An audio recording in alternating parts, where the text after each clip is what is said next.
de los videochats de la Escuela de Pacientes. Lo primero, disculpad este pequeñito retraso, bueno, no llegan a 10 minutos, así que bueno, tampoco pasa nada. En esta ocasión, aprovechando, ¿no?, como decíamos en el blog, aprovechando el momento, ¿no?, de la época que estamos, primavera, pues nos parecía conveniente dedicar la sesión de hoy a, bueno, al tema de alergias, asma, y por eso mismo contar con la doctora Ana Martínez Cañabate, una fiel colaboradora, ¿no?, del proyecto de la Escuela de Pacientes. Como ya anunciábamos, ¿no?, quién era Ana y tal en el blog, pero bueno, os voy a contar un poquito quién es ella. Supongo que muchos y muchas de vosotros ya la conoceréis. Bueno, Ana, primero Ana, bienvenida, que estoy yo aquí también. Muchas gracias, para mí es una satisfacción que estemos aquí en la Escuela de Pacientes y tener la posibilidad de estar en el videochat. Una vez más con nosotros. Una vez más con vosotros. Como siempre. Bueno, este es el segundo videochat que Ana hace con nosotros. El primero fue en el campamento de verano que tuvimos el año pasado y bueno, nos apetecía repetir. El público general. Sí, ahora vale. es general, sí. Bueno, contaros, como decía, quién es Ana. Ana Martínez Cañabate es jefe de sección de pediatría, responsable de la unidad de alergia pediátrica del Consejo Hospitalario Universitario de Granada y coordinadora del grupo de trabajo de inmunoterapia de la SEICAP. También, como os decíamos en el blog, pues no solo eso, ¿no?, sino que lleva colaborando estrechamente con la Escuela de Pacientes, bueno, desde el 2008, en el que iniciamos las distintas aulas, incorporamos el aula de asma y alergias. Pues bueno, Ana ha estado colaborando nosotros, pues no solo en la elaboración y revisión de los materiales, sino también una participación muy activa en los talleres, ¿no?, en toda la parte clínica, también desde el principio el tema de inhaladores, ¿no?, a nivel práctico con los pacientes y bueno, por supuesto en las 2 ediciones de los campamentos de verano que llevamos haciendo con niños con asma y alergias aquí en Sierra Nevada. De hecho, hoy justamente, ¿no?, me acaba de decir que bueno, que este verano volveremos a repetir el campamento. En la página web y las redes sociales os iremos contando un poquito más a medida que vaya avanzando y vayamos sabiendo más por el tema de las inscripciones. Estad atentos, ¿vale? Y bueno, pronto tendremos más información en la web y en las redes. Yo antes de que empecemos... Sí, ¿vale? todo tuyo, que estoy yo aquí. Fenomenal, ¿no? Muy bien. Bueno, pues agradeceros estar aquí y creo que no es una labor solo mía. Esta es Ana Rojo, la enfermera de mi consulta, que tanto como yo y quizás más que yo ha colaborado siempre de forma importante en el trabajo. Ha sido algo que nos hemos volcado en trabajar con los pacientes, en montar y ayudar en escuela, en campamentos y demás, y siempre hemos ido lado un poco a la par, en tándem. Encuentro que es un trabajo fundamental, tanto médico como de enfermería. Incluso contando con pacientes, que para eso hemos formado a niños para el uso de medicación, para retransmitir lo que es la escuela de pacientes en sí. Y entonces creo que es importante que formamos una unidad de 2 Ana y que es importante el trabajo que llevamos hecho las dos. De hecho, desde el principio la colaboración ha sido, vamos, estrecha con vosotras dos, ya no solo, como digo, en la elaboración de materiales y los talleres, sino también en el campamento, ¿no? Siempre, sí. ¿No? Aquí no, ya que hacemos nos pringamos. De hecho, en algunas de las preguntas, ¿no?, que incluso se os felicita a las dos como grupo, como tándem, ¿no?, decía de profesional, ¿no? Bueno, Ana ahora mismo no está en la cámara, está aquí con nosotros también, como siempre, apoyando y bueno, gracias, Ana. Para empezar, ¿no?, hemos tenido bastantes preguntitas, ¿no?, les has echado un vistacito, ¿no?, te las mandamos sobre alergia, sobre asma, hay un poquito de todo, ¿no? Bueno, la primavera está siendo muy dura, ¿no?, para los alérgicos este año. Sí, este año estamos teniendo una primavera muy complicada porque está habiendo una concentración de polen muy alta, sobre todo de olivo. Ha habido encina, pero da menos problemilla, pero ha habido o está habiendo ahora, y la semana pasada hubo un pico muy importante de olivo, de polinización, y se prevé que probablemente a partir de ahora, que vuelven a subir las temperaturas y demás, justo en la época del corpus y demás, volvamos a tener otro rebrote y otro pico de polinización importante. Y los niños, y no tan niños, y pacientes adultos están pasando una primavera difícil y complicada. Vale. O sea, al decir el corpus he pensado directamente en la feria. Ahora, sí, directamente. ¿no? Sí, no. O sea, va a ser una feria también, ¿no? Digo, también por el tipo de lugar donde... Claro, es lugar al aire libre, hay mucho albero y mucho polvillo, mucha concentración de polen, porque está en lo alto con mucha posibilidad de viento y demás. y mucho epitelio de animales, entre ellos caballos, que siempre también pueden ayudar a que los síntomas sean un poco más intensos. Con lo cual el corpus siempre es complicado y este va a serlo por la previsión de temperaturas que viene por delante. Bueno, pues ya sabemos, ¿no? Hay que intentar prevenirse y tomar medicación de forma correcta y, bueno, pues subir al corpus con moderación, sobre todo el paciente que no esté bien, aunque aunque es apetecible subir. Pero bueno, como dices, con ciertas precauciones, con la toma de la medicación, pues bueno, no... Intentar su mascarilla y aislarse a la hora de más calor, sino intentar que sea con un poco de lógica. Los padres le pedimos una cierta lógica con respecto a control de esos niños y demás, y que lo piensen a la hora de subir y las horas mejores y cómo hacerlo. Pero bueno, tampoco le podemos privar demasiado. Bueno, tú desde tu lado das ciertas recomendaciones, ¿no? Y apelas a esa lógica, a ese sentido común, pero bueno, claro, ya luego las decisiones de cada uno, por supuesto, ¿no? Claro. Vamos a las preguntas, si te parece. Sí. Desde a la Secretaría de la Escuela de Pacientes no hay varias preguntas, bueno, son anónimas. ¿Puede debutar la alergia alimentaria en cualquier momento de la vida? ¿O si es un niño con 8, si un niño con 8 ya no la va a padecer nunca más? Vamos, la alergia alimentaria generalmente la tenemos con más importancia, un porcentaje más alto, en los niños más pequeños, pero también hay que diferenciar el tipo de alimentos. Por ejemplo, la leche y el huevo los tenemos en niños más pequeñitos, a partir del añito y pico, que es cuando vas introduciendo la alimentación, la leche y el huevo. Depende del alimento con el tiempo, en el adulto en cambio tienen más frecuencia frutos secos y mariscos, que a lo mejor en el niño no. En ningún momento en alergia podemos decir ya no has tenido esto a los 8 o a los 12 años, ya no lo vas a volver a tener. Por exposición, por genética, por antecedentes familiares puede aparecer sintomatología. Hay más vulnerabilidad, ¿no? Quizá en el caso de que ya la hayas padecido para volverla a padecer. No, el niño que generalmente ha sido alérgico a la leche, y de esos tenemos un porcentaje muy importante, pues casi niños que a partir de los 5 añitos lo han perdido, pues casi en el 80% lo han perdido. Esos niños no tienen por qué tener más predisposición a ser alérgicos a otro alimento. Se lleva una carga genética porque heredamos lo que tienen nuestros padres. Entonces, a nivel genético se hereda eso. Y está ahí, Y ahí está. Y eso puede desencadenar en algún momento. Pero tampoco podemos vivir toda la vida pensando que como voy a ser alérgico me voy a reservar, porque es complicado. Hay que intentar llevar una vida lo más normal que podemos. Justamente la segunda pregunta va encaminada en esto, ¿no? Que cuentas, esa prevención o ese miedo, ¿no? Bueno, más que una pregunta, primero nos ponen un antecedente ahí, una historia, yo te lo voy a contar todo, ¿no? Con la pregunta final.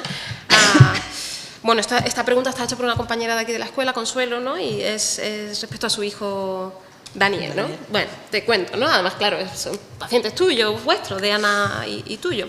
Buenos días, mi hijo era alérgico al huevo, pescado blanco y azul, marisco, kiwi, melocotón, ácaros, olivo y algunas plantitas más. Hablo en pasado porque poco a poco ha ido superando algunas de ellas. La primera que superó fue el atún en lata. ¡Qué felicidad! Lo celebramos casi tanto como su cumpleaños. Le siguió el huevo y nos cambió la vida. Ya no había que ir revisando etiquetas de alimentos por todas partes, se podía comer cualquier helado sin estar preguntando, etc. Le siguieron el cazón, el pez espada, el calamar, la almeja, el mejillón. Después de 13 años de andadura, de algunos sustos que requirieron la intervención de doña Adrenalina, un seguimiento exquisito por parte de su doctora Martínez Cañabate y su enfermera Ana Rojo, dos personas muy queridas. Tengo otra gran alegría que me gustaría compartir con ellas y con todas las personas que participan en esta escuela de pacientes. Ayer domingo comimos por primera vez una paella de, entre comillas, marisco, porque tiene calamar, almeja, mejillón y pez espada. Lo he leído un poco así porque no, pero nos vamos siguiendo, nos vamos situando. Sí. Vale, pero mi hijo sigue con el miedo a este tipo de alimentos y tengo que admitir que yo también, aunque no voy a dejar de dárselos, que era un poco por donde tú ibas, ¿no? Se pregunta al final, ¿no? Con todo esto, ¿no? ¿Puede volver a ser alérgico a estos alimentos en cualquier momento?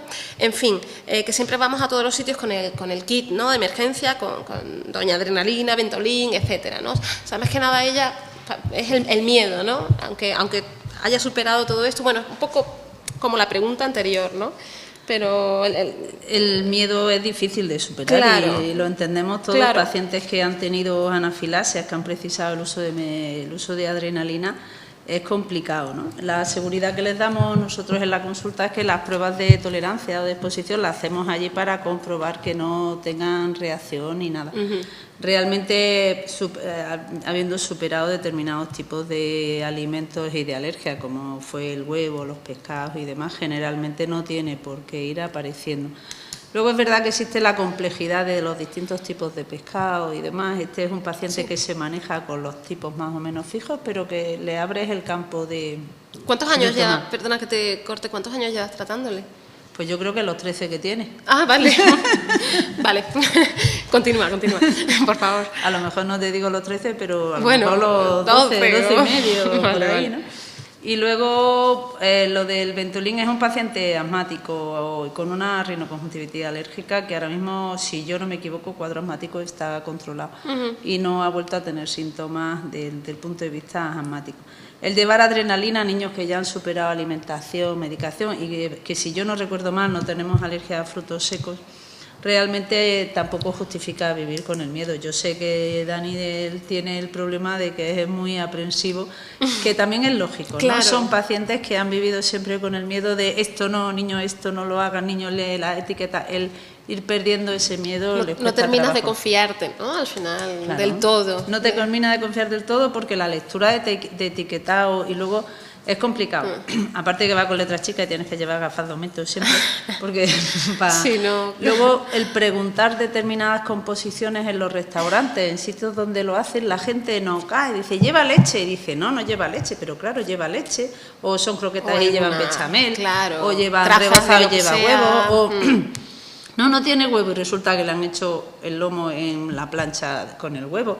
No sé, hay que estar como muy encima y muy preocupados, que incluso hay pacientes que los padres no salen a comer con ellos a la calle por miedo a tener reacciones importantes. Porque también por esto que comentas, ¿no? Y por la experiencia del cuidado que teníamos que tener en los campamentos de verano, me da la sensación, bueno, justamente por lo que cuentas, que al final no hay...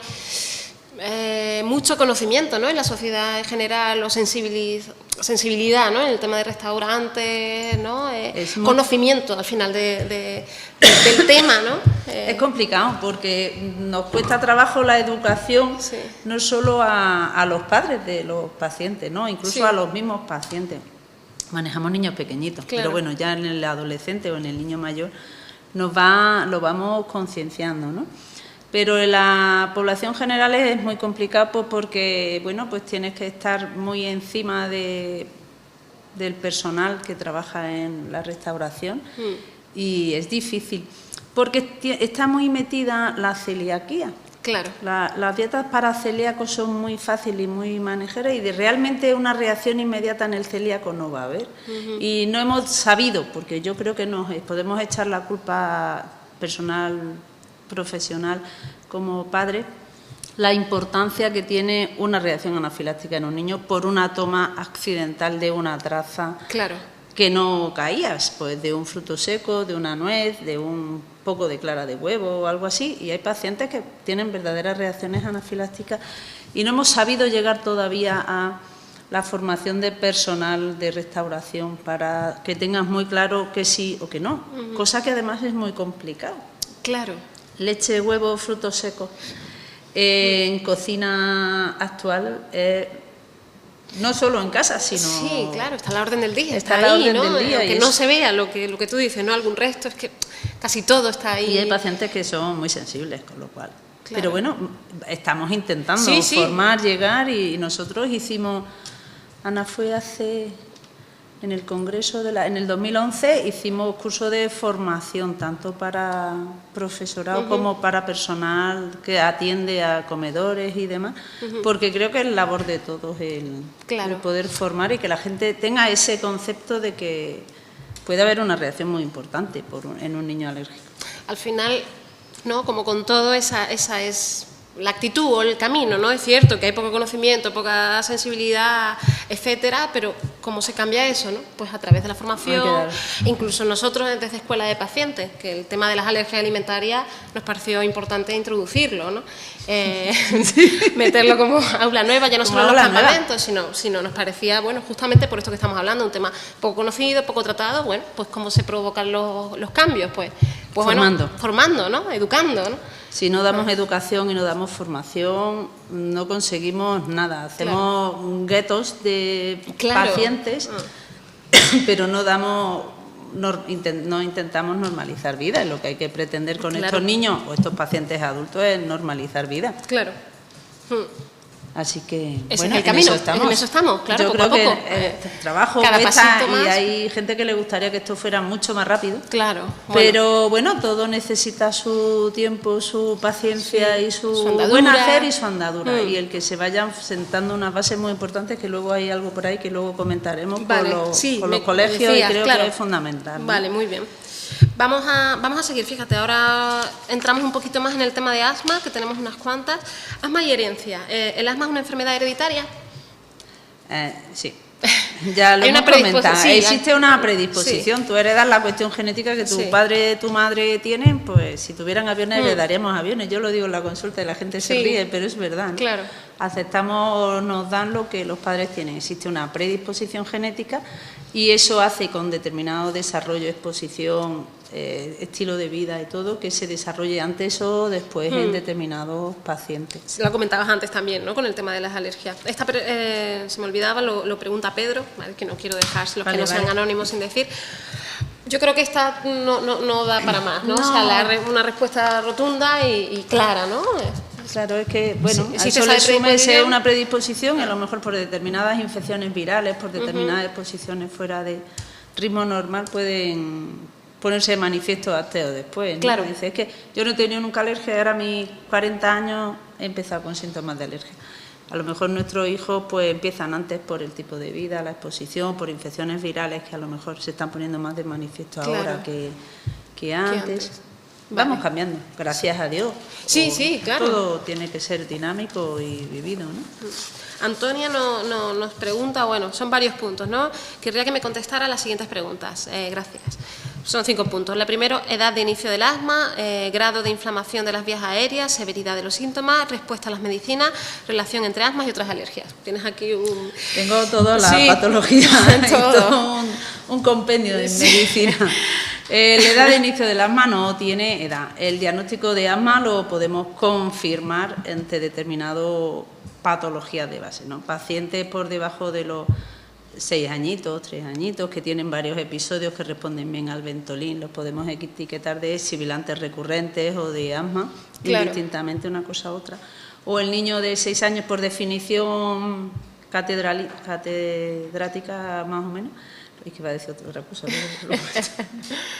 Paciente con 6 años que tiene el primer episodio de sibilancia, dificultad respiratoria, tos que responde al Ventolin, puedes catalogarlo de un cuadro asmático. En cuanto al grado de inflamación de la vía aérea, pues cuanto más patología de base se vaya teniendo, más cuadros asmáticos frecuentes, peor control de ese cuadro asmático, habrá más grado de inflamación bronquial, porque a la larga el asma lo que es una inflamación del bronquio. Esa inflamación del bronquio es lo que condiciona que sea más reactivo, más capacidad de producir cuadro asmático y cuadro de sibilancia.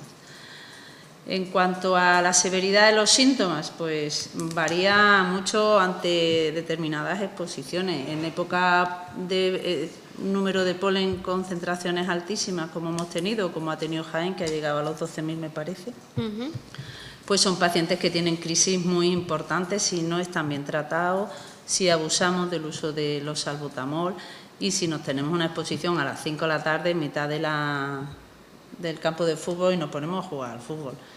Severidad no se puede generalizar a todos. Hay niños que tienen síntomas más leves, con algún episodio que se controlan bien y un cuadro más no todos intenso. Tienen todos no tienen unas más graves. Claro, depende, ¿no? Al final de la sintomatología. Del tratamiento, de la respuesta al tratamiento y demás. Lo que pasa es que siempre hay que tener precaución en aprender a tratar y siempre decimos más vale un salbutamol de más que uno de menos ante la duda. Claro. Siempre es mejor tratar de forma correcta y por supuesto están servicios de urgencia y pediatras de cabecera detrás que podemos, siempre les damos tratamiento y decimos si no va bien y luego hay niños que hay que ir controlando con frecuencia, no nos podemos dejar a ver cómo va y cómo responden. Con lo cual La respuesta a medicina, pues niños que responden muy bien y hay mucha variedad de medicación. Hay niños que con los antileucotrienos, que son los comprimidos masticables, se controlan bien, usando de forma puntual el Ventolin. Bueno, va todo en relación a la gravedad del asma que tengamos catalogado, ¿no? Vamos escalonando medicación, subiendo o bajando. Entonces tenemos los antileucotrienos como antiinflamatorios básicos, los corticoides a dosis bajita, que son medicaciones inhaladas, que tienen que hacerla de forma correcta y que tienen que hacerla bien. Y luego podemos ir subiendo la asociación con beta-2 de larga duración, corticoides orales y demás. Que el problema que nos encontramos con respecto a la respuesta de medicaciones es que la mayoría de las medicaciones que usamos, por suerte, son medicaciones inhaladas y la medicación inhalada se la tienen que tomar de forma correcta. En todos los niños y en todos los adultos, los inhaladores que estamos acostumbrados a presurizados, que no son polvo seco, los deben de hacer siempre con cámara de inhalación y de forma correcta. Sí, de hecho, bueno, en muchos de los talleres que hemos estado, ¿no? Como comentaba antes, el tema de los inhaladores, la práctica, ¿no? De los inhaladores lo hacemos mucho y siempre lo que vemos es que cuesta mucho hacerlo bien. ¿No? Cuesta mucho y se envicia uno mucho a hacerlo mal. Claro, porque tú, un niño, cada vez que vienen a la consulta lo hacemos, lo comprobamos y tú sabes que le enseñas, que lo aprende, que lo sabe, y probablemente a los 2 o 3 días de lo que aprenden a lo que hacen, aunque lo intentan y demás, les cuesta trabajo. Al final todo bueno, pues termina de hacerse de la forma más fácil y más rápida.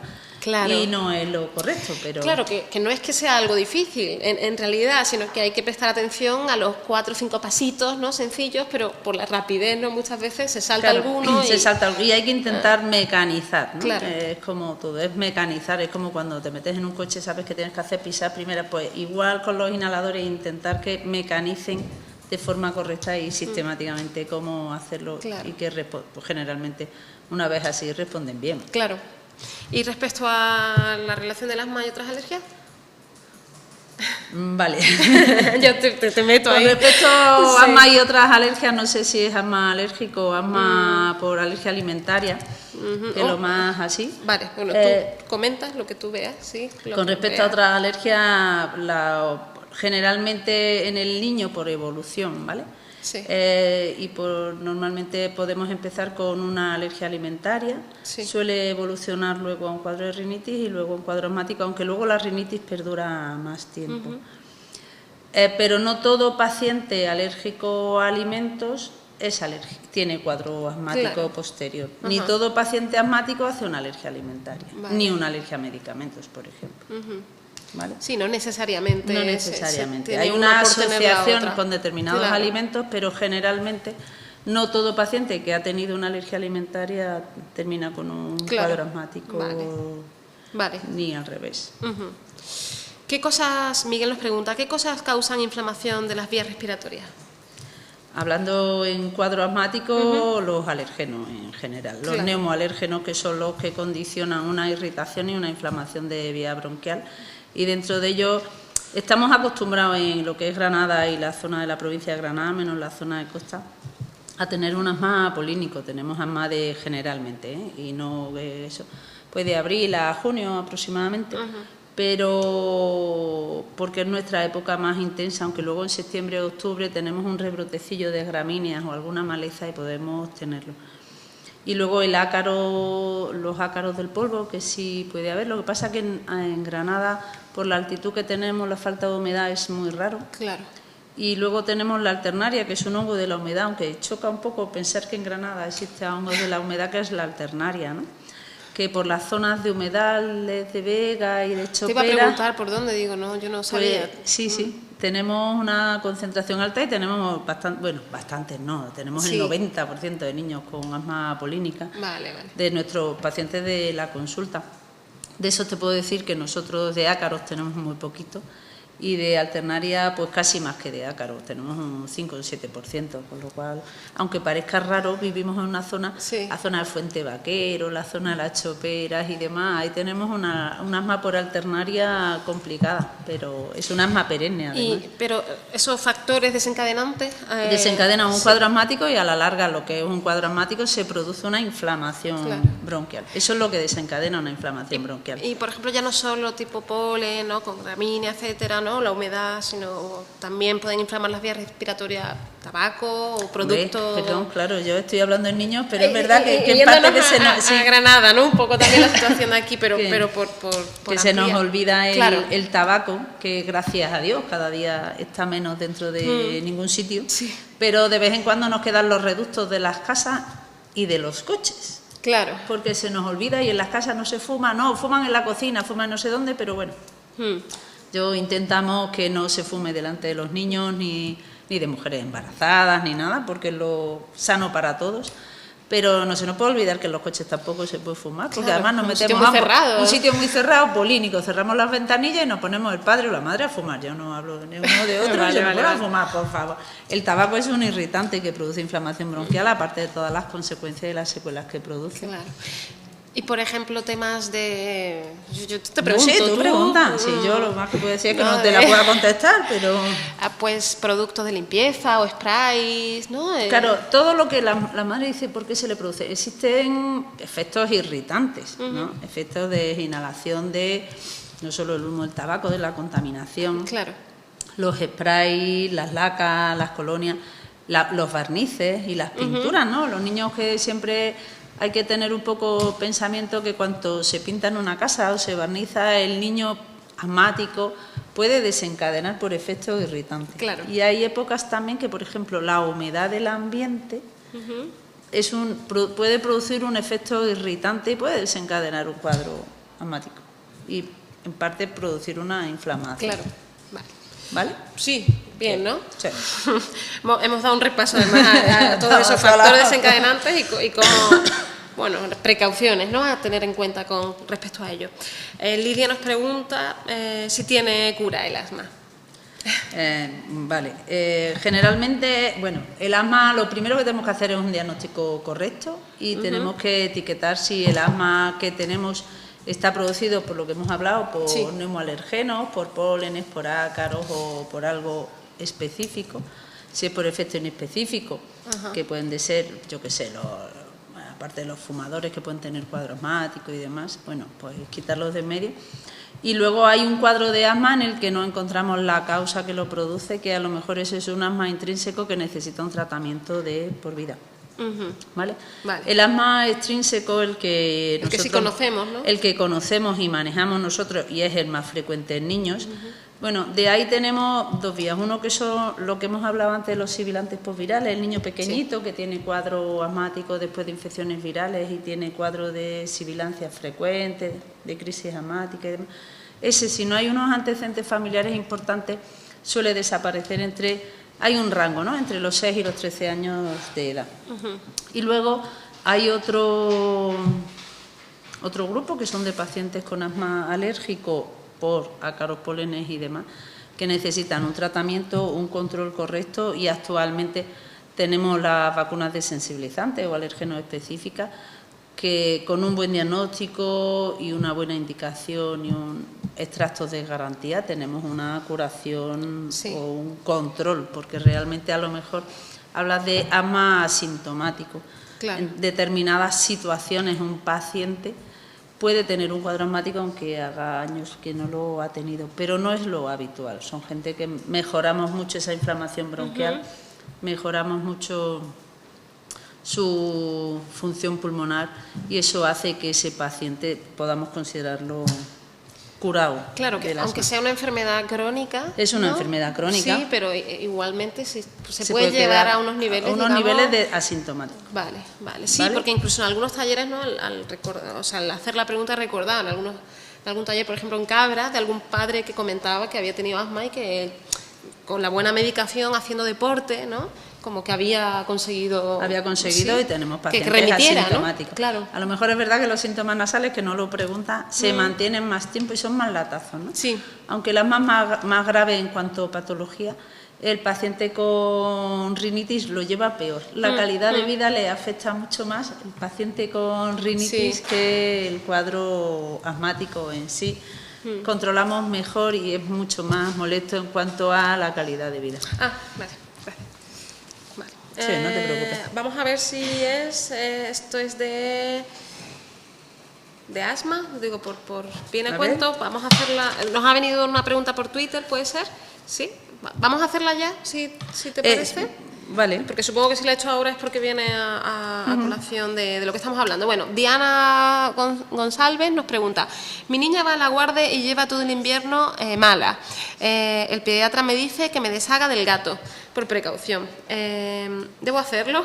A ver. Pobre gato. No, pobre gato. A mí ya me da un poquito de pena la pregunta, pero bueno. Los niños en guardería, generalmente cuando son pequeñitos, por debajo de 2 años, dan mucha guerra, porque no tienen un desarrollo de un sistema inmunitario realmente completo y correcto. Junto a eso, le sumas que tiene mucha exposición de mucho bicho, ¿no? Claro. Entre comillas, Sí, bicho, claro, ¿no? O sea, sabes que aunque sea profesional, yo hablo muy en la clara, ¿no? Entonces, pues el contacto por exposición es muy frecuente y, bueno, pues en una época en la que su sistema inmunitario no está correctamente desarrollado. Entonces hace que pasen años realmente complicados. Generalmente la evolución suele ser buena, van madurando su sistema inmunitario y eso van pasando. Depende de lo malita que esté, si son por cuadros asmáticos, si son por cuadros de mocos, congestión nasal o todo el invierno con mocos, que se pasen todo el día con mocos. Y además ¿sería exclusivamente por el gato? O sea, también sería una pregunta. Yo creo que por el gato hay una cosa que hay estudios y ahora no te puedo asegurar porque no llevo la biblioteca en la cabeza entera. Normal. Que los niños que tienen contacto con gatos desde pequeñitos no desarrollan alergia. Vale. Pueden tolerarlo sin ningún problema. Vale. Otra cosa sería que un niño tuviera cuadro asmático, hubiéramos metido el gato en casa y estuviera continuamente con pitos o con ahogo, mala evolución, que condicionaríamos una inflamación bronquial importante y que a lo mejor la solución es quitar el gato de en medio. Claro, porque hubiera empeorado la sintomatología a partir de meter el gato, ¿no? Pero si lleva desde pequeña, ¿no? Y si no es unos cuadros muy así, yo inicialmente... Y mira que yo los recomiendo que quiten muchos que le están condicionando problemas. Claro. Por ahí había alguna pregunta también con respecto a los animales que yo creo que podemos puntualizarla también después, ¿no? Vale. Continuamos. Dejamos la pregunta un poco por contestar. Bueno, depende, ¿no? Bastante de lo que tú dices, ¿no? De cómo haya sido la situación. De qué clínica haya tenido y en qué condiciones hemos metido el gato. Tengo ganas como que digas que no se deshagan del gato, pero claro, esto depende mucho de la situación, ¿no? Pero a lo mejor resulta que la niña se pasa 20 días en su casa conviviendo con el gato y no tiene problemas, ¿no? Claro. Es que todo depende mucho de la historia clínica. Sí, además está diciendo que más es en invierno, ¿no? Por eso a lo mejor la niña llega a verano y sigue teniendo contacto con el gato y no le pasa nada. Yo soy muy puntillosa a la hora de las historias clínicas y a la hora de hacer una buena historia clínica nos va a ayudar mucho a hacer el diagnóstico y vamos a hacer o tomar decisiones en base a una clínica y que es importante. Claro. Y que hablamos muchas veces de cosas, tanto en esto como en alimentos a la ligera, los pediatras. Sí, o todos, ¿no? O todos en general y hablamos de forma muy complicada y muy fácil, ¿no? Es decir, pues le quita la leche, ala, ya está. Y dices, perdón, pero ¿sabes la complicación que conlleva esas tomas de decisiones o esas indicaciones que son complicadas? Porque a lo mejor quitar el gato y a lo mejor el niño mejora, fenomenal, o a lo mejor el niño sigue con pito y agua. Y entonces realmente... O lo que estás diciendo, ¿no? Niños pequeños que tienen un animal en casa incluso puede ser beneficioso, ¿no? Puede que lo sea. Hay estudios en los que los pacientes, los niños que viven en vaquerías y muy en contacto con vacas desde pequeñitos, el desarrollo a evitar la alergia es mejor. Como más favorable. ¿no? Más favorable. Hay de todo y comentarios y hay que analizar puntualmente cada paciente. Seguimos con el tema de asma. Jorge nos pregunta si es contagiosa. No. Vamos a hacer una respuesta categórica, te iba a decir, no es contagiosa. No, hay como... El asma no es una enfermedad infecciosa. Claro. Otra cosa es un cuadro de bronquitis viral o otra cosa es otro tipo, pero un asma como tal no es porque no es un proceso infeccioso. Eso es, perfecto. ¿Es posible morir por asma? Lo dice Fátima. Sí, gracias por apuntarme. ¿Es posible morir por asma? Vamos a ver, en el niño situaciones graves de cuadro asmático, pues podemos tener. Fallecimientos por asma, yo hablo de lo que conozco más, no hemos tenido, yo no he vivido ninguno, si no me equivoco, hemos tenido asmas graves de ingreso en UCI e intubaciones. En el adulto a mí se me escapa, yo soy pediatra y con lo cual, pero puede haber algún cuadro asmático y luego además los intensivistas lo que más temen es tener que ventilar a un paciente asmático. Es decir, intubar y ventilar, porque son pulmones muy duros y muy difíciles y muy malos respondedores, con lo cual... Sí, pero en niños, yo no sé si se refería a niños o adultos. Sí, no pregunta franja de edad, pero bueno, se puede dar el caso, ¿no? Pero... Se puede dar el caso, pero yo llevo 22. Claro. 22. Y yo no he vivido ninguna, gracias a Dios. Sí, por de supuesto, verdad que yo no pretendemos, cada día estamos mejorando tratamientos, mejorando indicaciones, mejorando todo. Pero, por ejemplo, este año ha habido 2 niños en la UCI, que no había que ventilarlos, pero es verdad. Pero bueno, sí, se hay que saberlo, hay que ponerlo y hay que explicarlo. Vale, muy bien. ¿Vale? Fátima, de nuevo pregunta, ¿podría explicar qué medicinas son buenas para el asma? Gracias. Vale. Has contado un poquito, has dado un pinceladitas. Vale, medicaciones buenas para el asma, sí, las medicaciones inhaladas de todas las formas y sistemas. Y la indicación de medicación en estos pacientes nos tenemos que adaptar de forma importante a la edad del paciente, qué medicación hace y cómo la hace y cómo somos capaces de enseñarle a hacerlo, porque todo adulto no usa los inhaladores bien y todo inhalador que por encima de los 6 años, que son los de polvo seco, nos tenemos que haber traído un repertorio. Sí, antes lo pensé y digo, podríamos haber traído un par de muestras, ¿no? Pero se nos ha olvidado.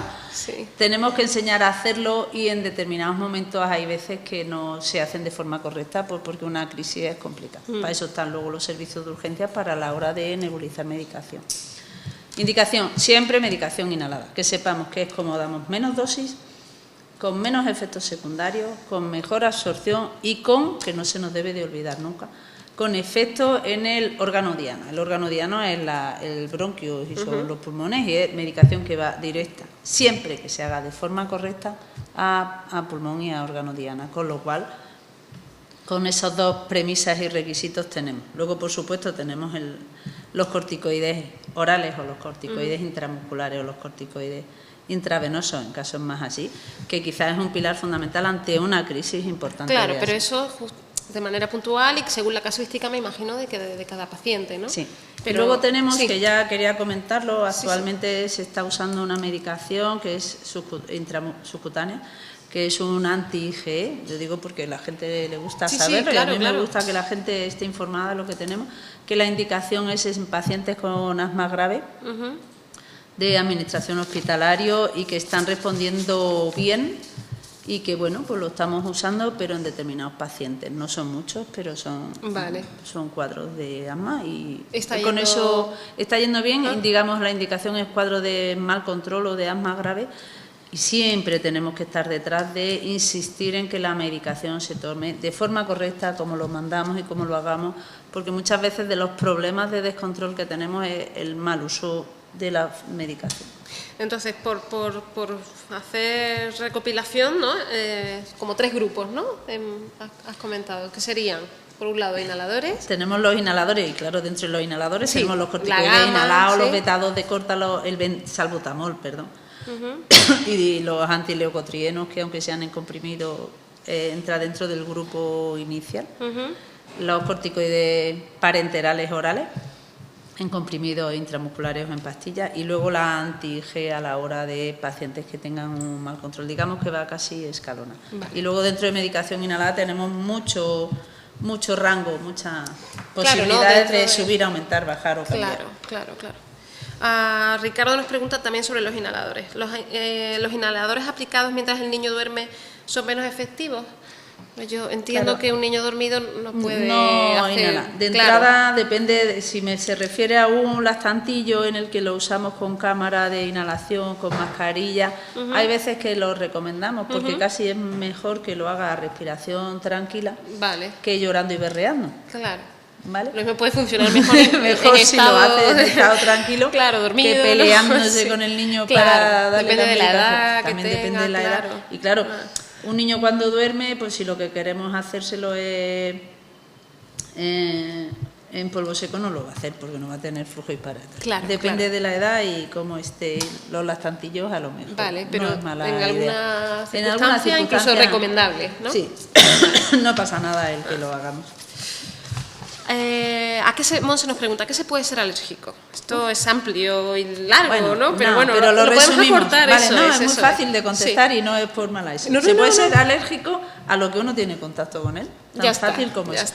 No se puede ser alérgico al... Por ejemplo, tan fácil como el abedul en el centro de Europa y en Galicia hay mucho, en Andalucía no tenemos abedul. Pues salvo que vayas y te hagas alérgico allí cuando vengas, pues no puedes ser alérgico al abedul. Claro, pero aquí no estás expuesto Aquí es tan fácil que eres alérgico al olivo y la gramínea, sota, caballo y rey. Vaya, luego ya podemos ir ampliando, pero puede ser como con todo, ¿no? A lo que te expongas, ¿no? En principio, a lo que te expongas puedes hacerte desarrollar una alergia. Vale. Por eso decíamos que, por ejemplo, ácaros aquí en Granada es poco porque no tenemos ácaros. Vivimos por encima de los 700 metros de altitud, bueno, 600 y pico, 700. Sí. Y no tenemos una humedad ni tenemos unas condiciones ambientales como para desarrollar que haya ácaros suficientemente en las casas como para... Yo soy, bueno, aprovecho, yo soy alérgica, soy alérgica a los ácaros, pero claro, yo he vivido en Cádiz mucho tiempo, ¿no? Claro, donde los niveles de humedad, pues bueno, son muchísimos. Claro, por ejemplo, ahora tenemos muchos niños que vienen de la zona de Sudamérica, ¿no? O de la zona de Cádiz, ¿no? De zonas donde la exposición a ácaros es muy alta y vienen aquí y están muy bien. Tienen una sensibilización, son alérgicos, si están allí tienen síntomas, pero aquí... Claro. Viven en la gloria. Luego ya entramos con el olivo gramínea. Sí, claro. Bueno, pues la respuesta perfecta, ¿no? Así, a cualquier cosa. Cualquier cosa que tenga contacto. Claro, por eso digo, puede ser muy larga porque no podemos poner aquí el listado, pues no acabamos, ¿no? María nos pregunta, ¿me puedo volver alérgico si no lo he sido con anterioridad y nadie de mi familia lo es? Bueno, esto lo has contestado, ¿no? Sí, yo creo que sí. Lo dejamos por contestada, ¿no? William pregunta, si sospecho que soy alérgico, ¿debo hacerme las pruebas alérgicas? Depende del momento y depende de la clínica. Si tienes una sospecha, tienes un médico de cabecera o un pediatra que te debe de hacer tu historia clínica y en base a eso ver si justifica por la clínica, porque puedes sospechar porque estornudas 3 veces. No es mal entender la situación. Sí. Yo creo que los médicos de atención primaria están perfectamente formados para hacerlo.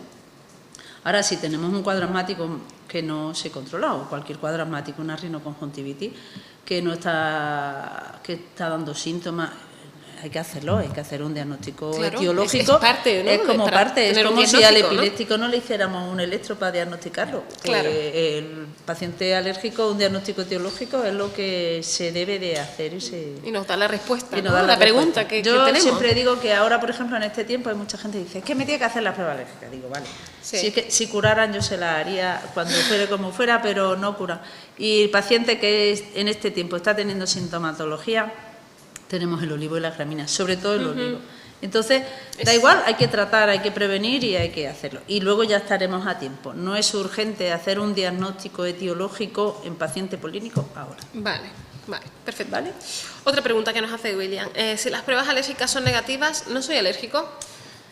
Depende de la historia clínica. Fíjate, te sorprendería muchas cosas porque incluso pruebas alérgicas, si te refieres a test cutáneo, puede haber una alergia en la zona y que no se ponga de manifiesto. Claro, yo imagino que se refiere al test cutáneo, que es como la que tenemos, que tenemos en la imagen, imagen, el imaginario colectivo sobre la prueba de alergia, ¿no? Todo depende también de la clínica y la sintomatología. En eso es complicado y depende en el momento. Que, por ejemplo, hay veces que el ciprés, si lo hace fuera de la época de polinización del ciprés, no da, pero todo va acompañado, primero, porque la historia clínica no se nos puede olvidar. Yo soy muy martillo pilón, ¿no?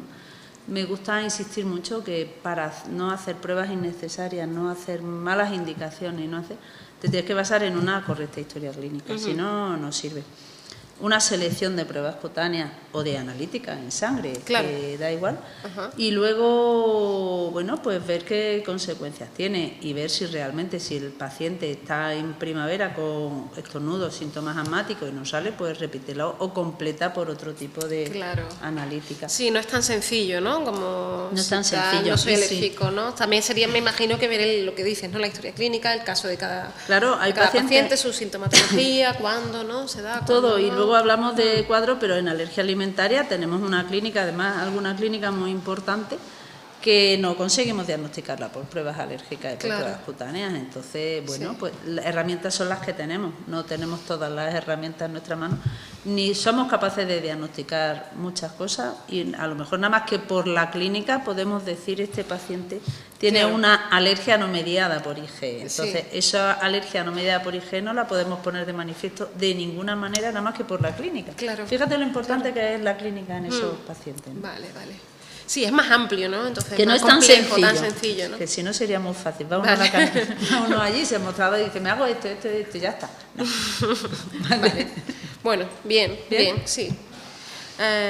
Yo creo que la respuesta es muy completa, ¿no? A la pregunta, ¿no? Que no es tan sencilla, ¿no? Marta nos pregunta, ¿cuál es el polen que da alergia con mayor frecuencia? Ha quedado muy claro. A ver, en Sí, la sí. zona esta, Jaén, Córdoba, Granada, es el olivo. No, Sota, caballo y rey. Fuera de esa zona, o incluso Sevilla a veces, el más frecuente es las gramíneas. claro, depende de la zona. Depende de la zona, Claro. por lo tanto es muy importante conocer la aerobiología de la zona. Claro. Por eso tenemos a la gente de botánica de la Facultad de Biología, la doctora Díaz de la Guardia, que nos da un respaldo en el mapa aerobiológico que tenemos en la zona. Claro. Y debemos de manejarlo porque nos orienta también mucho a saber ¿Qué os vais a encontrar, que no? lo que nos vamos a encontrar y cómo van a estar nuestros pacientes, Claro, ¿no? vale. Pero vaya, en Granada el olivo, Jaén y Córdoba, Sota, caballo y rey. Claro, por depende de favor. la zona, vale. Eso yo diría que de vez en cuando debemos de cortar los olivos y me matan los olivares. ¿no? No, tú no dirías esto muy Yo no lo diría muy alto, me van a matar Pero- después de lo que acabo de pero decir. bueno, vale, bueno, no, sí. no, Me lo dejamos- aceptas, ¿no? Sí, Me lo aceptas, ya está, lo vale. aceptamos aquí. No nos ve nadie, No nos ve nadie, no nos ha visto nadie. No. Nos pregunta Toñi, ¿qué son los ácaros? Has comentado un poquito, ¿no? Pero bueno, qué pena que no traigas una foto del ácaro, ¿no? Sí, sí, ya no tengo, yo no sabía tanta historia, pero no podemos sacar. No, el ácaro se puede meter uno en internet y Sí, veréis ya está. tú tan sencillo como es el Sí. ácaro, y ahora os va a sorprender una cosa que yo creo que la gente desconoce. El ácaro es, como digo yo, todo animal de patita, y que me perdonen los biólogos y los eso. Y si veis los ácaros, bueno, tienen familia, ¿vale? Todos los ácaros del polvo, que son muchos, y a eso le sumas que tienen reactividad cruzada o son casi del grupo, las cucarachas y todos los patitas del mar. Gambas, cigalas y demás. Con lo cual- Menuda cosa estás diciendo aquí, ¿no? no, hay veces, Sí, por sí. suerte aquí nos escapamos, ¿no? Hay pacientes alérgicos Claro, al ácaro claro. que tienen reactividad cruzada con, Claro.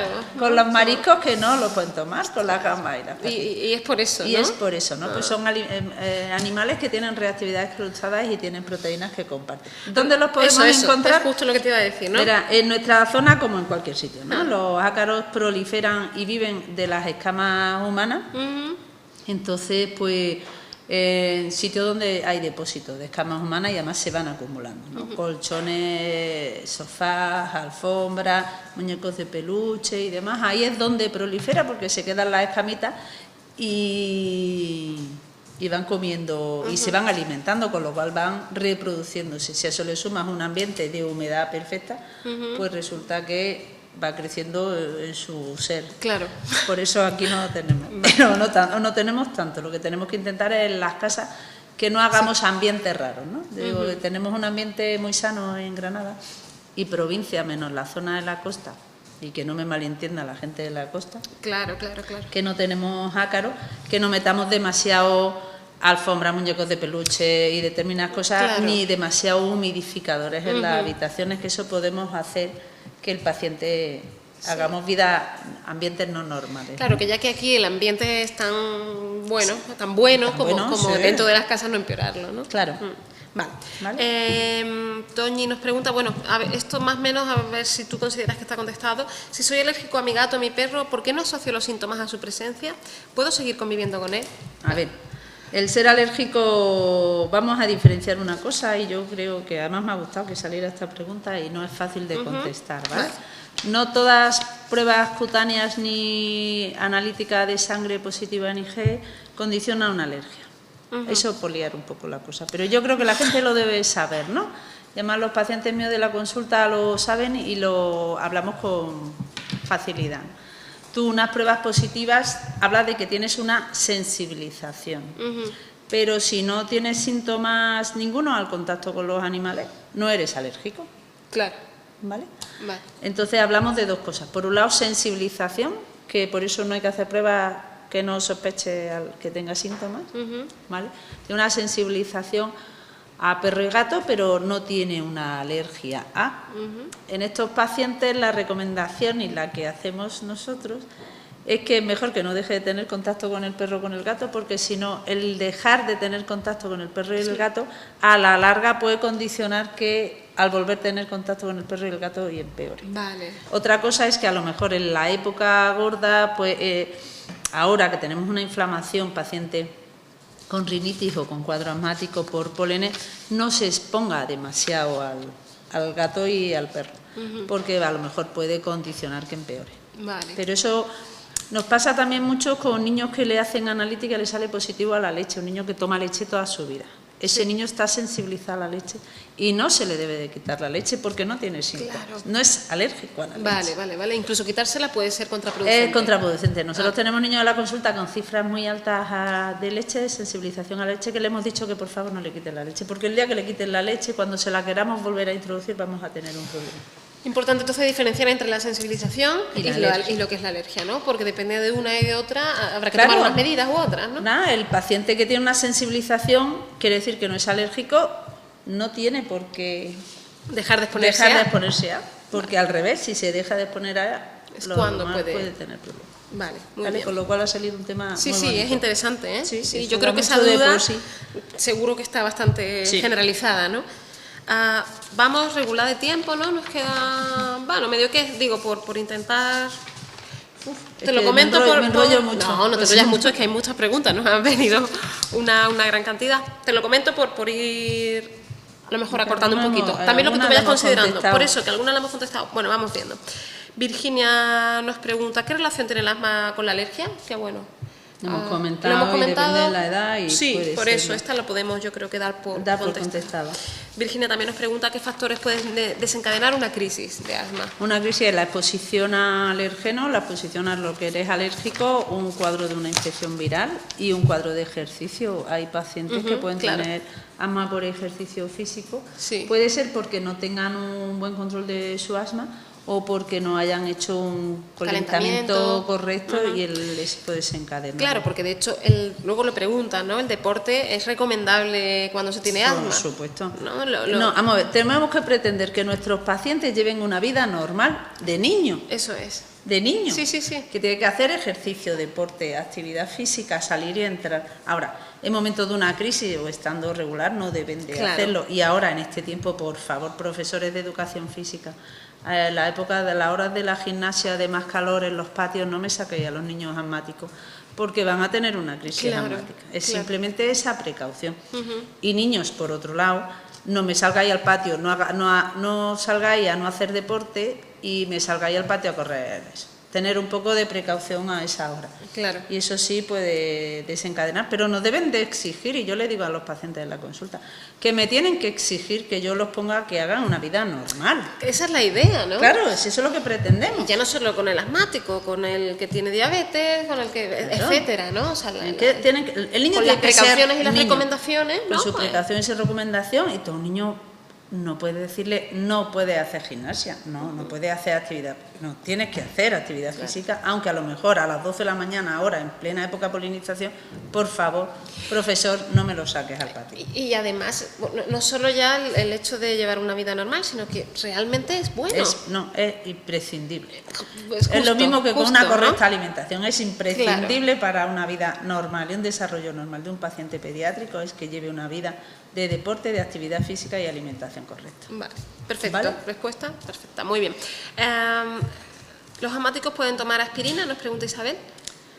Si tanto la aspirina como el ibuprofeno, los AINES, no desencadenan ningún problema y es un paciente que está estable, no hay problema. Pero es verdad que en determinados pacientes la aspirina o los AINES pueden desencadenar un cuadro asmático. Es que no es tan fácil de contestar esa pregunta. Vale. Si un niño está tomando ibuprofeno o aspirina, que cada día la aspirina la usamos menos, pero si no tiene por qué, no empeora su clínica, no tiene por qué no darse. Vale, ¿y en qué casos puede...? Es que hay la tríada, que es una poliposis nasal, sinusitis, cuadro asmático, y es una intolerancia a la aspirina. Que la toma de aspirina y ibuprofeno puede desencadenar un cuadro asmático. Vale, en esos casos, ¿no? En los de la intolerancia. O un asma moderado o grave, que a lo mejor la aspirina puede empeorar un poco, pero no tiene por qué... Vale, en principio no, a no ser que se dieran esas circunstancias. Sí. Vale. Isabel nos preguntaba también si un individuo asmático puede realizar deporte, la damos por contestada. Puede y debe. José nos pregunta, ¿son peligrosos los corticoides? Antes has hablado de los corticoides. He hablado antes, Sí, pero los corticoides, no, puntualmente en los corticoides, a ver, el corticoide es peligroso siempre que se dé en abuso, desuso y mal dado. Si se da de forma correcta por indicación para un control de enfermedad, incluso, pues hay veces que hay pacientes más en adultos que en niños lo toman de forma oral durante mucho tiempo. En esos pacientes quizás es la indicación del Solair, la medicación que hemos el omalizumab, pero bueno, es el único principio, nombre comercial que hay. Pero realmente es mejor que estén controlados, aunque sean con corticoides y orales, a que no estén tomando medicación y tengamos una inflamación bronquial. Vale. Y por supuesto, los corticoides inhalados a la dosis que los damos, aunque los demos mucho tiempo, no tienen efectos como para no darle la medicación al niño. Vale, entonces no lo son, a no ser que, como decías, en abuso, desuso y mal uso. Y mal uso, ¿no? Por ponerlo así, ¿no? Sí, pero los corticoides inhalados es lo que controla un cuadro asmático. Claro. Y tan malo es el abuso de los corticoides o todo el miedo a los corticoides como un asma que no esté bien controlado. Claro, perfecto. ¿Vale? José también nos pregunta, ¿se pueden usar vacunas para cualquier tipo de alergia? Pues mira, actualmente con un buen diagnóstico tenemos unas vacunas desensibilizantes, una inmunoterapia muy eficaz, pero no para todo y como por todo. Por ejemplo, si tenemos frente a olivos, gramíneas, ciprés, parietaria y todas las malezas con muy buenos resultados y con muy buenas respuestas, están saliendo las alergias alimentarias que las estamos tratando con lo que llamamos desensibilización, que son vacunas, una forma distinta como para leche y huevo. Y hay a otras con frente al Prupé3 con el melocotón, que también lo estamos. Pero luego a perro y a gato, pero a lo mejor si al final demostramos perro y gato, en un niño lo lógico es quitar al perro y al gato en medio, antes que poner una vacuna para tal. Que haya cosas que y los ácaros del polvo, por favor, que no se me olviden, que quizás son de los más eficaces, ¿no? Pero hay que hacer un diagnóstico correcto, porque ahí nos podemos encontrar muchos cuadros que parezcan que son por y no sean reales. Existen proteínas que comparten determinados neumoalergenos y es difícil, pero para la mayoría de las alergias actuales tenemos vacunas eficaces. Vale, perfecto. Boro nos pregunta, ¿qué relación tiene la alergia a algunos alimentos con otros agentes como el látex? Pues generalmente te sensibilizas al látex y como comparten proteínas con determinados alimentos, como es el aguacate, el kiwi y el plátano, puedes tener sintomatología. Vale. Pero generalmente es al revés, ¿no? Son pacientes sensibilizados al látex que hay determinados alimentos que no toleran. Suele ser al revés, entonces. Suele ser al revés. Cada día es más de adultos que en el niño, porque en el niño la sensibilización al látex generalmente es por intervenciones quirúrgicas repetidas. Y ahora mismo en esos niños los que se prevé o los que se hacen quirófanos exentos de látex para evitar esa alergia. Vale. Tengo más preguntas en el que te están llegando, que me han llegado. Sí. Que te veo el móvil que no para. Dame un segundo, porque sí tenemos algunas y además, a ver, un segundo, por favor. Sí, aquí tengo. Encarni nos pregunta, ¿qué alternativa nos recomienda ante la situación que viven los niños en las escuelas? Por un lado, se pone en riesgo por la masiva celebración de fiestas con comida y por otro, si se evitan alimentos, los niños se tienen que enfrentar a ser señalados o excluidos. ¿Qué nos recomienda hacer? Buena pregunta, Encarni. Y si yo no me equivoco quién eres, te doy las gracias por darme la posibilidad de comentarlo. Sabes que llevamos, y con vosotros igual, trabajando mucho tiempo en intentar que eso desaparezca del colegio, porque realmente es un verdadero problema para todos, porque además me parece que los niños, en vez de alimentarse, lo que toman son guarrerías, y Dios me perdone todo lo demás, con tantas cosas fuera de deshora.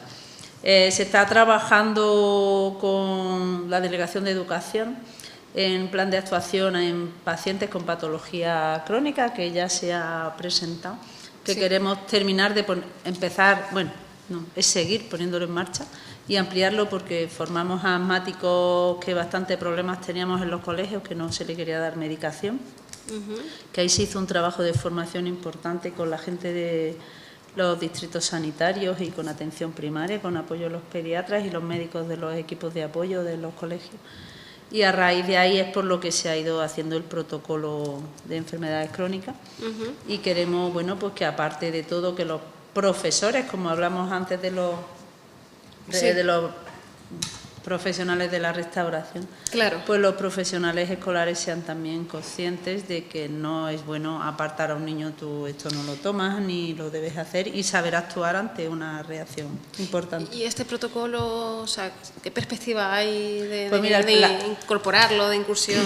Tan bonito y tan fácil como que hemos enganchado, o está pendiente de que... Bueno, lo hemos hablado ya con la gente de Distrito Granada, queremos extenderlo al resto de provincias. Claro, ¿no? Me imagino que es la idea, que no sea algo local, ¿no? Al resto de provincias, y poquito a poco, bueno, provincia inicialmente y saltarlo fuera de Granada, a la hora de que la pediatría, los pediatras en los centros de salud den formación en los colegios, como se hizo la formación en AMA, se formaron casi 2.000 profesores aproximadamente, aprovechando los claustros y demás, que es un sitio donde el profesorado obligatoriamente tiene que ir, entrar. Claro, eso aquí las dos Anas no llegamos a formar a tanta gente. Claro. Pero contar con los pediatras y con el apoyo de los distritos sanitarios, que yo creo que es una labor importante la que se está realizando, que cuesta trabajo. Sí. Y que no es fácil, y que lo que queríamos era ver si este año poder empezar a partir de octubre, para este curso escolar. Vale. Digo como un poco así, pero luego a lo mejor se va retrasando, porque entre las cuestiones políticas, hay cosas que no son tan... Pero nosotros estamos a martillo pilón a ver si conseguimos ponerlo en marcha, y ya al menos el distrito lo sabe y está interesado, y creo que es un trabajo muy bonito, y la Delegación de Educación está detrás de apoyar, porque ya lo ha presentado a los directores de los centros de educación. ¿Y está teniendo buena acogida? No, aquí llevamos un trabajo importante, aunque detrás, sea ¿no? feo, llevamos 10 años trabajando con Delegación de Educación y equipos de apoyo. Y aunque parezca mucho tiempo, pero ha sido un quizá.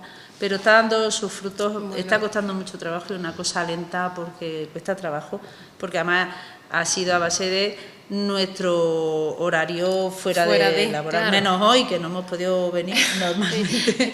Te lo agradecemos. Lo hacemos fuera del horario, iba a decir escolar, del horario laboral.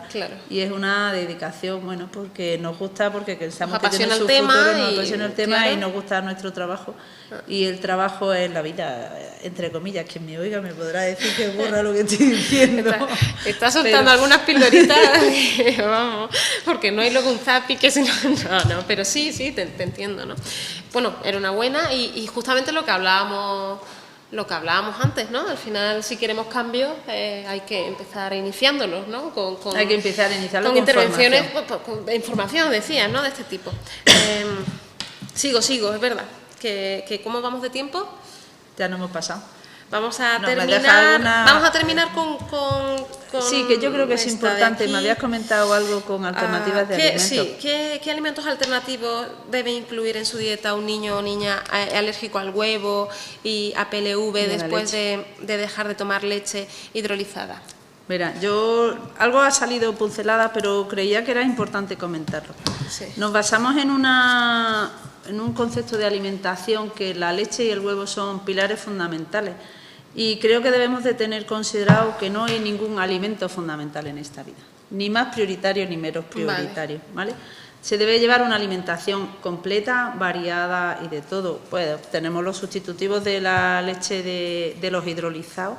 Tenemos la leche de soja, hay leche de avena, leche de almendra, en el que el aporte de calcio es bueno.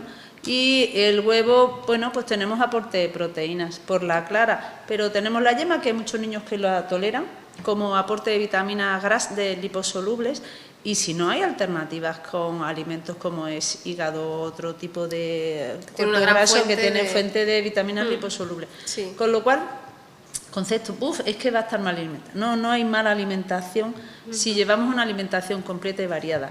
Es verdad que hay verdaderos problemones, y yo lo digo y lo sé en determinados niños en el que no solo es la leche y el huevo, sino le metemos frutos secos y pescado.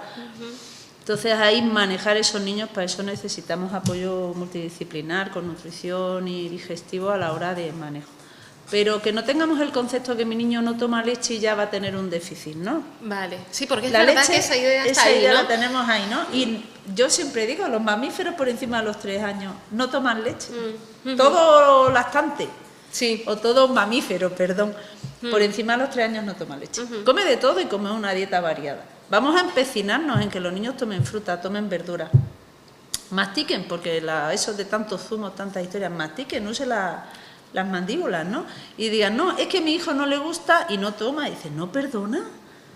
Hay que acostumbrarlos, porque para eso estamos los padres, claro, para enseñar y educar. Y tienen que llevar y comer de todo. Claro, en casa hay que comer de todo. Si los padres no comen fruta, el niño si no va a comer fruta, claro, así lo maten. Y va a decir que no le gusta. No le gusta. Y no podemos consentir que un niño me diga, es que no me gusta, y lo dejemos, ¿no? Claro. Yo soy pediatra y soy madre. Y hay que enseñarles a los niños a comer. Lo mismo que les enseñamos a leer, a escribir, a ducharse, a lavarse los dientes, hay que enseñarles a comer. Y el que nos cuesta más trabajo, bueno, pues hay que tener un poquito de saber hacerlo, ¿no? Y hay que comer de todo. Con lo cual hay alternativas y no hay que obsesionarnos con que la leche es tan fundamental, pero hay que saber suplir un poco de todo, pero no, eso es imprescindible. Nos quedamos entonces con esa idea, ¿no? De la alimentación nutricional variada, por Vale, escala, y que hay que comer fruta, verduras, legumbres y de todos los alimentos de forma correcta. Pues bueno, madre mía, ¿eh? Ha estado, yo creo que ha sido una hora hora y pico, muy intensa, ¿no? Yo creo que hemos intentado abordar bueno, prácticamente todas las preguntas y bueno, muy bien. Ana, yo no lo sé, si quisieras para cerrar alguna idea, alguna frase, alguna anécdota, no lo sé, con la que te apeteciera cerrar. No pensaba yo eso, ¿eh? Ya. Bueno. Sorpresa. No, pero creo que no, es la idea de que todas las primaveras son muy malas, sí, pero yo siempre digo, primero, que la previsión tanto no se debe de hacer, no se debe asustar tanto a la gente, sí se debe de concienciar que la gente tenga su medida preventiva, que cada primavera es diferente, lo mismo que cada invierno es diferente del invierno cada invierno es distinto, claro. Pues la primavera más todavía, ¿no? Sí. Y que, bueno, pues sabiendo qué medicación tomar, tener un poco de cabeza y tomar su medicación de forma correcta, podemos conseguir que los niños vivan felices con alergia, y las familias también. Vale. Que es importante que el ser alérgico no es un mote que ya te han machacado, claro. No, por favor. O sea, la idea de se puede conseguir una vida normal con un buen control. Un buen control y vivir feliz, que no es... Aunque la primavera son duras. Sí, aunque sea más dura, ¿no? Pero, por tanto, quizás mayor control, mayor precaución y mayor más ojo, ¿no? Intentar prevención. Vale. Pues, Ana, muchísimas gracias. Nada, venimos cuando quiera otra. Muchísimas gracias, sí, pero todos vamos a tener que hacer otra pronto para seguir respondiendo, porque, madre mía, bueno, muchísimas gracias. Yo creo que ha sido un videochat muy interesante, muy completo, porque además no es solo un tema, ¿no? Sino que son hemos tratado todo. Como variantes, ¿no? Y alergia alimentaria, ¿no? Asma, bueno. Gracias una vez más, porque para nosotros ya sabes que eres un pilar, ¿no? De nuestras aulas de asma y alergia. Gracias. Esperamos que os haya gustado, hayáis aprendido, ¿no? En este videochat. Y bueno, muchísimas gracias. Y muchísimas gracias de nuevo a Ana Rojo. Y gracias por estar aquí. Y hasta la próxima. Hasta la próxima. Me ha deprimido, ¿eh? Sí.